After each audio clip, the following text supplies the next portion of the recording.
കഴിഞ്ഞ വർഷം വാങ്ങിച്ചൊരു അഡീനിയാണ് ഇത്. വെരിഗേറ്റഡ് ആയതുകൊണ്ട് നല്ല റേറ്റും ആയി കേട്ടോ. കഴിഞ്ഞ ജനുവരിയിൽ പുഷ്പമുള്ള സമയത്ത് അങ്ങോട്ട് വാങ്ങിച്ചതാണ്. അപ്പം നല്ല റേറ്റും ആയി. എന്ന് വെച്ചാൽ വെരിഗേറ്റഡ് അവരുടെ 1-2 ഉള്ളായിരുന്നു.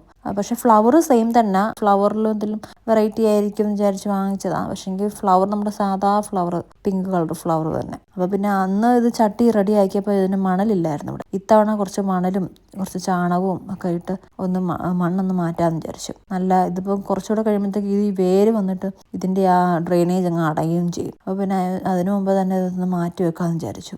ഞാൻ ഓൾറെഡി ഒരു ചട്ടിയും വാങ്ങിച്ചായിരുന്നു കേട്ടോ. താന്നൊരു ചട്ടി, അടീനിയൊക്കെ വെക്കുന്ന ടൈപ്പ് ഒരു ചട്ടി വാങ്ങിച്ചായിരുന്നു. അങ്ങനെ പിന്നെ ഏതാണ്ട് ഇതിപ്പോൾ വേരൊക്കെ എടുത്ത് മണ്ണൊക്കെ മാറ്റിയപ്പോൾ നല്ല ഭംഗിയായിട്ട് ഇതിൻ്റെ വേര് വന്നിട്ടുണ്ട് കേട്ടോ. വേര് നല്ല കൈ മടക്കി വെച്ചിരിക്കുന്ന പോലെ തന്നെ ഉണ്ട്.